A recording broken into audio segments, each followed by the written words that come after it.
A grand mansion's living room filled with rich, elegantly dressed people. At the center, a young black teenage girl sits quietly, uncomfortable, as others whisper and sneer. When the will was read, everyone laughed at her. They called her names, said she didn't belong. But when the lawyer read the final line, their faces froze. Because the one they looked down on was about to own everything. Rain pouring outside a huge estate. Cars line up the driveway.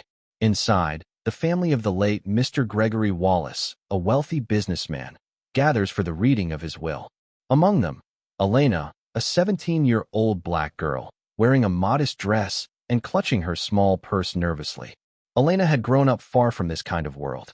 She was the daughter of Gregory's former maid, a kind woman who passed away when Elena was only 10. When she received an invitation to attend the will reading, even she didn't know why. Family murmurs in disgust. Who invited her? She's probably here for sympathy money. She doesn't belong here. Elena lowers her head, fighting tears. The Wallace family, cold, wealthy, arrogant. Gregory's son Charles adjusts his Rolex, while his daughter Victoria scrolls on her phone, ignoring everyone. To them, wealth was bloodline. Status was everything. And Elena? Just a shadow from their father's past. An unwanted reminder of humility. Charles mocking. So, little girl, you knew my father? Did he pay you to sit here? Elena, softly. He taught me to read. Laughter fills the room. But the family lawyer, Mr. Harris, clears his throat. Lawyer, let's begin. The family leans forward as Mr. Harris starts reading.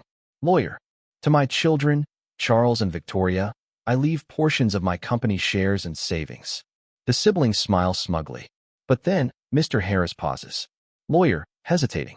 And to Elena Brooks, I leave my estate, my art collection, and controlling interest in Wallace Enterprises.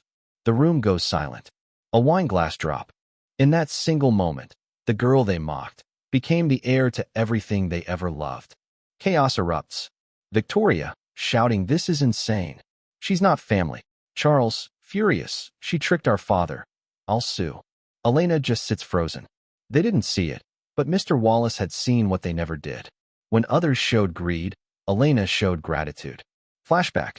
A younger Elena helping Mr. Wallace after he trips in the garden. She brings him his medication, reads to him when his eyesight fades. Mr. Wallace, smiling weakly. You remind me what kindness feels like. Back in the present, the lawyer hands a sealed letter to Elena. Lawyer, he wanted you to read this out loud. Elena opens the letter, her voice shaking. Elena, reading. To my family, if you're hearing this, it means I'm gone. You spent years chasing wealth, but forgot the meaning of worth. Elena reminded me of that, with every act of kindness, every word of respect. She showed me humanity doesn't come from blood, but from heart. Tears fill her eyes. The family looks away in shame. The room that once echoed with laughter was now filled with silence and regret. Elena, continuing. So I leave her everything, because she gave me something you never did, love without conditions. Mr. Harris pulls out a final document. Lawyer, one more thing. Elena is also the legal owner of the Wallace family mansion. You are all requested to vacate within 30 days.